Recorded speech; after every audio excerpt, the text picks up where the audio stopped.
తెలంగాణ కొత్త మంత్రులకు శాఖల కేటాయింపుపై ఉత్కంఠ కొనసాగుతోంది. సచివాలయంలో ఛాంబర్లను అధికారులు సిద్ధం చేశారు. కొత్త మంత్రులు రేపు బాధ్యతలు స్వీకరించనున్నారు. దీంతో శాఖల కేటాయింపులపై కసరత్తు మొదలైంది. ఏ క్షణమైనా కొత్త మంత్రులకు శాఖ కేటాయింపుపై ప్రకటన రానుంది.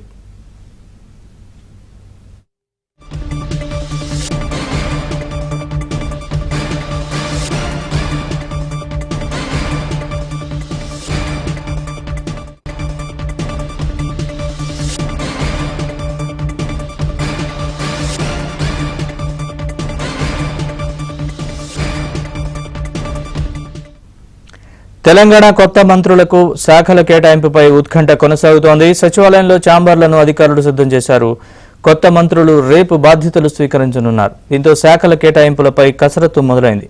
ఏ క్షణమైనా కొత్త మంత్రులకు శాఖల కేటాయింపుపై ప్రకటన రానుంది.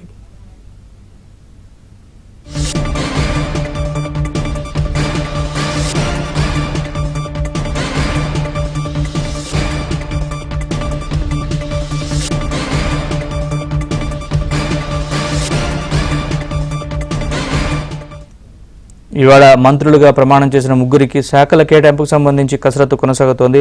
పూర్తి వివరాలని మా ప్రతినిధి నర్సింగ్ అడిగి తెలుసుకుందాం. నర్సింగ్, ఎప్పటిలోగా ఈ ముగ్గురు కొత్త మంత్రులకు శాఖలు కేటాయించే అవకాశం ఉంది? పూర్తి వివరాలు చెప్పండి.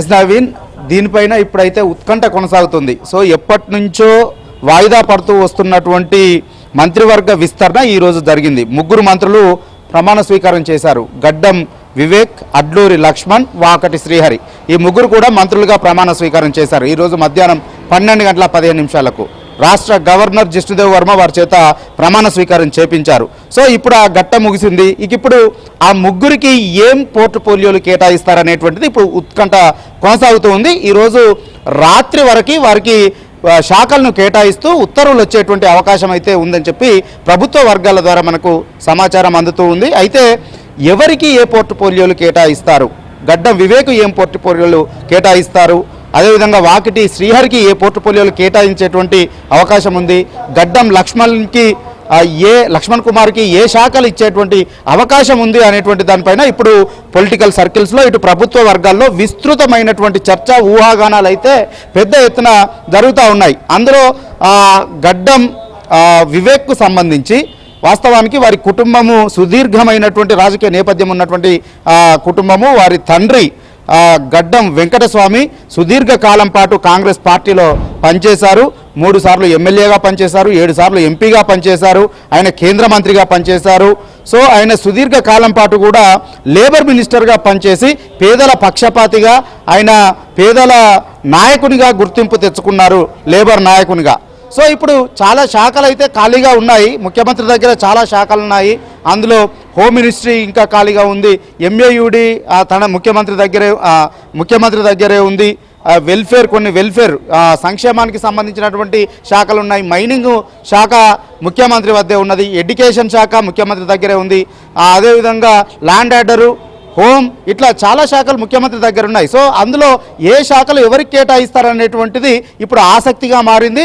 అయితే వివేక్ కుటుంబానికి ఉన్నటువంటి నేపథ్యంలో ఈ లేబర్ శాఖ కూడా ఖాళీగా ఉన్నటువంటి నేపథ్యంలో వివేక్ ఏమైనా ఇస్తారనేటువంటి చర్చ జరుగుతుంది. కానీ వివేక్ లేబర్ శాఖ కంటే కూడా మైనింగ్ అండ్ స్పోర్ట్స్ యువజన సర్వీసుల శాఖ ఇచ్చేటువంటి అవకాశం ఉందనేటువంటి అంచనాలు, ఊహాగానాలు అయితే ఇప్పుడు పెద్ద ఎత్తున ప్రభుత్వ వర్గాల్లో జరుగుతూ ఉంది.